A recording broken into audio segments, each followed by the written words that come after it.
Cowboy fans and YouTubers? Is that VA Dallas Cowboy fan coming back at you? I got my window open and you got the air on. Open the air. Yep, turn it on. B Junior and the wife going out to some stores, but if you haven't seen it, the news today is that kids are in my way.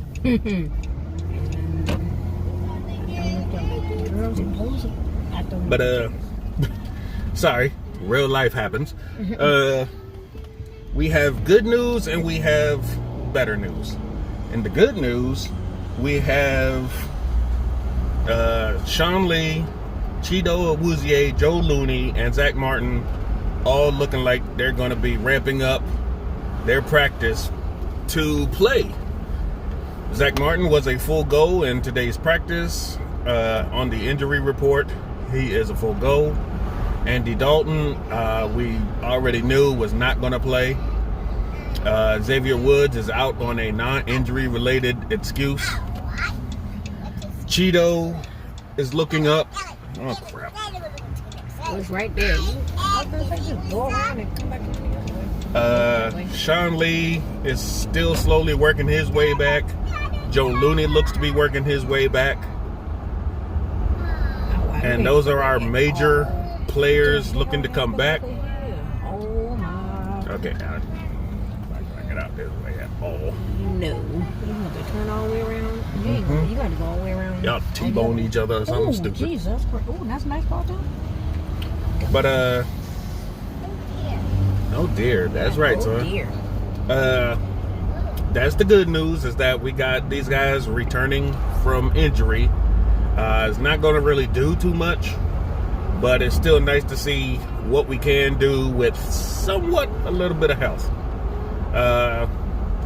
In better news, the Cowboys, I wouldn't say are getting wiser, because they do this every year seemingly, but they cut ties to pretty much all their free agent class of this year. We have, since they were not traded, we have cut ways with Daryl Worley and Dontari Poe. We called it. We saw it coming. The fact that it seems like every year we get a free agent, they don't make it.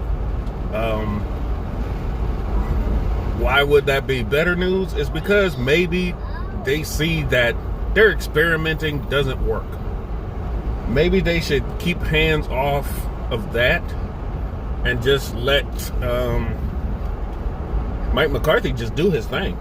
I'm not sure if that was a higher up free agency class, or if McCarthy actually had any input.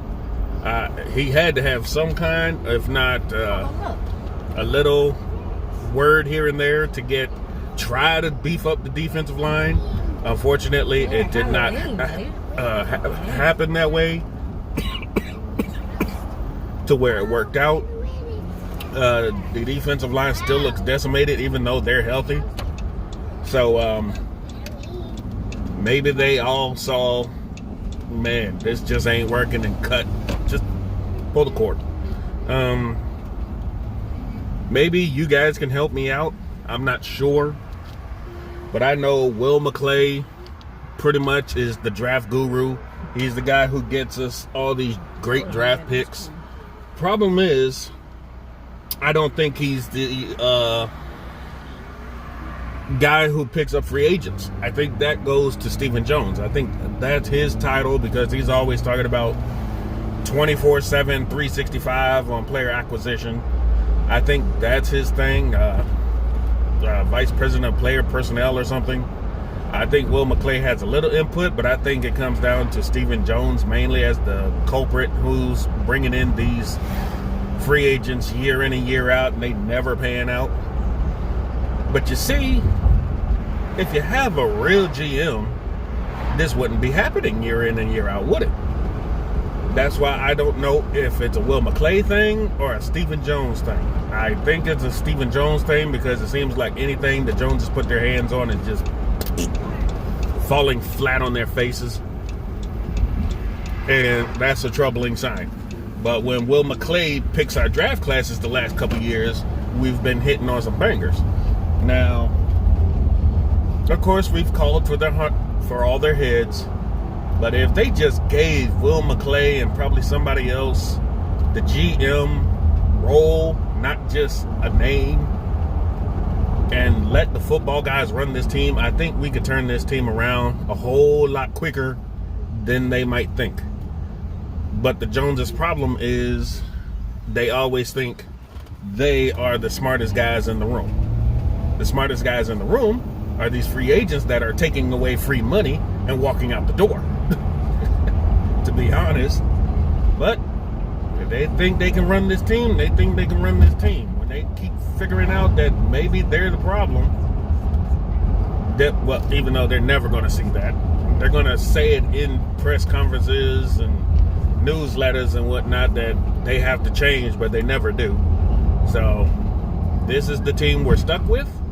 I am happy to see that some of these rookies may actually get playing time, because it's ridiculous that you deactivated Bradley and Nay for Randy Gregory and then only played him 6 snaps.